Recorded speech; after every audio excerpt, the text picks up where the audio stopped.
what I saw around me. It also wasn't as good as being white. I had already sensed this because it was everywhere. It was inescapable. I was one of only 2 Black girls in my entire kindergarten class, and the 2 of us were best friends. We immediately gravitated toward each other when we met in orientation because we saw ourselves when we looked at each other. We saw chocolate skin while everyone else had vanilla. We saw thick, textured, plaited hair while everyone else had slick, straight hair that moved with the wind. We heard the sameness in our voices while everyone else's intonation was just a bit different. We didn't know the decisions our subconscious brains were making, but we knew we felt safe with each other.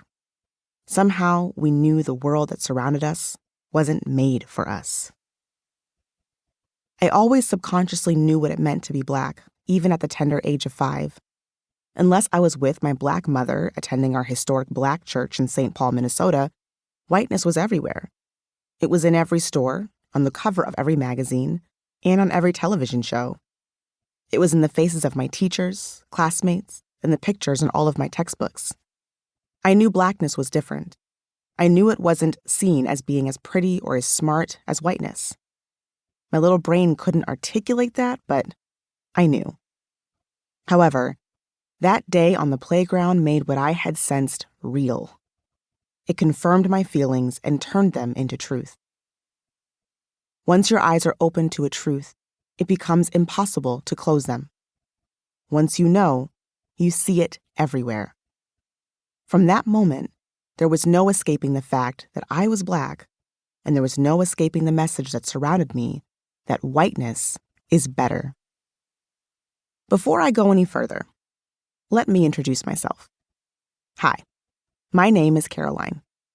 I'm a 30-something wife and homeschooling mama of 2 who has fumbled around most of my life feeling like a worthless mistake. Maybe you can relate to that. Until recently, the only language I was fluent in was self-hate. You'll learn more about my story as you listen to this book.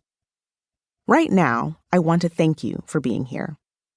Thank you for trusting my flawed, passionate self to help you on your own self-worth journey. Thank you for choosing to let me in. Thank you for trusting me. You may be feeling a tad confused right now, asking yourself, did I pick up a book about racism, white supremacy, or self-worth?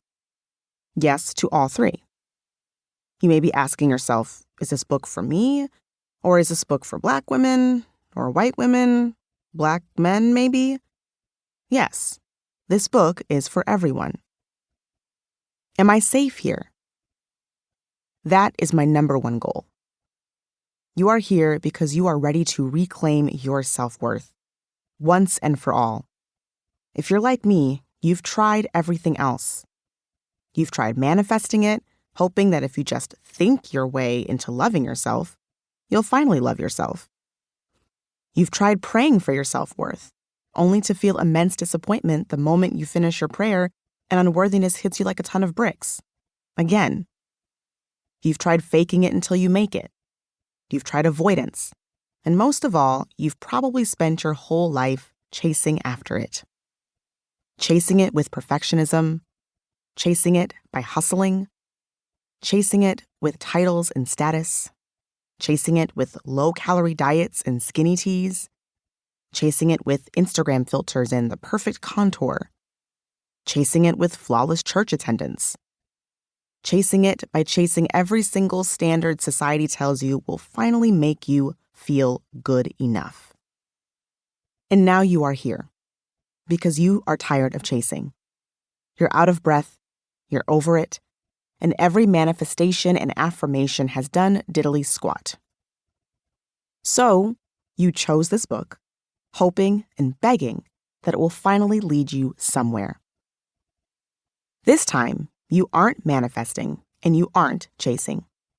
You are uncovering the truth about the root of your battle with unworthiness, and that root is white supremacy culture. In this book, we will dissect the different ways white supremacy culture has led to every single one of us believing an inherent lie of self-unworthiness, as it has attempted to destroy the minds and bodies of those who are Black, Indigenous, and people of color,